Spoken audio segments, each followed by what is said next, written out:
So, ito yung nahirapan ako dito para makuha to. Kanino ka? Ano kaya may-ari nito? Sino sa inyong tatlong magkakapatid? So, ito. Yan. And then, ito rin. Ito, I'm sure ito yung sa akin. And then, ito. Ito yung... So, yan lang laman ng mga ampaw naming apat. Tatlo kong anak at saka yung sa akin. So, thank you, year 2023. And hello, 2024. So, dating gawi para sa secret tradition every New Year.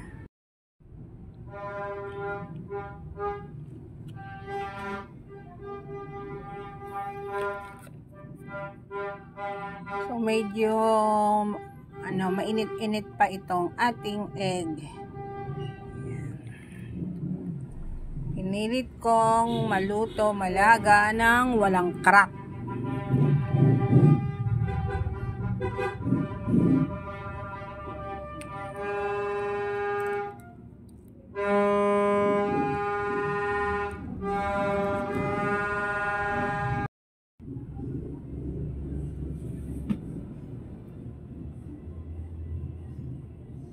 So, our tradition, yan yung ating 12 nilagang itlog ng chicken.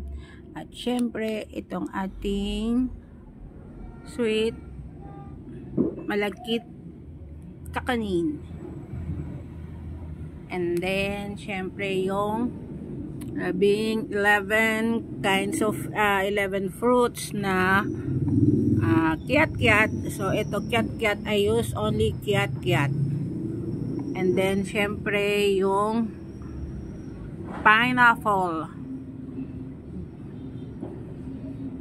And then, yung ating malagkit rice at yung 8 gold coins plus yung ating ampaw.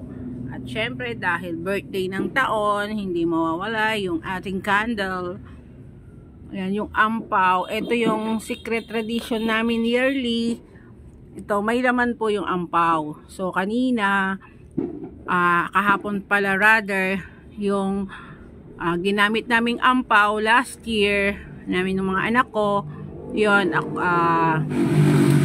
dahil wala dito yung mga anak ko, so, malayo sila. So, ako yung naghanap kung saan nila tinago. And then, successfully, ayun, nakuyuha ko. And then, ito ngayon yung ampaw ng dalawa at saka nung sa akin. Akin tong gitna, dun sa isang anak ko, dun isa.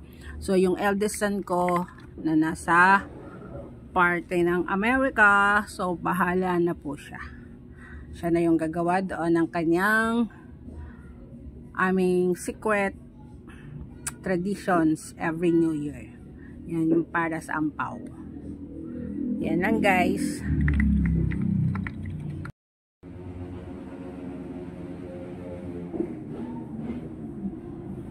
So, ayan yung 12 eggs and yung ating very colorful na sweet kakanin.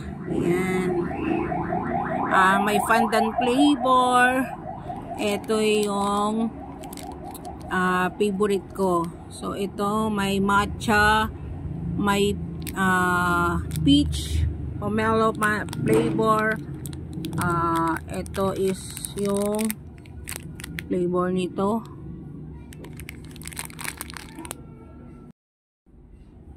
Happy New Year mga guys! Greetings from Ma'am Shikan's Daily Habits. Ayan yung aking 11 kiat-kiat at saka itong aking pineapple. Ganyan lang siya kasimple. And then ito yung ito yung malagkit rice with 8 coins. And then yung ampaw, may laman po yung mga ampaw na may secret po kaming for 1 year na ginagawa dito sa ampaw. Ayan. So hindi po dito nagtatapos itong ating may gagawin pa kami dito after ng New Year. So just like the ampaw, yung last year na ampaw, yun, na-harvest ko din siya. Hinanap ko na siya, nakuha ko siya kahapon rather. At eto na yung ipapalit.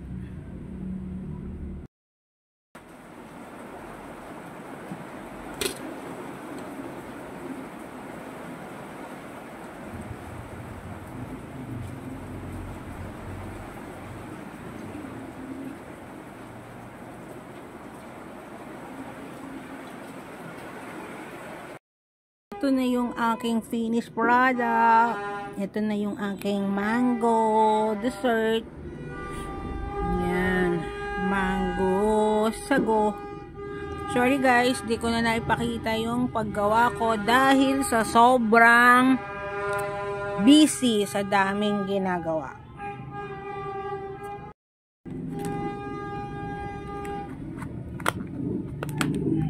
Yan. Maingay na sa labas. Ito, i-chill na natin tong ating lagay natin dito sa ref. So, ito pala, nilagay na natin sa ref para lumamig. Itong ating mango dessert, mango float dessert.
Flavor tikoy po ito, yung mga bilog nito. Yan, different flavor. May pandan flavor, peanut, and matcha.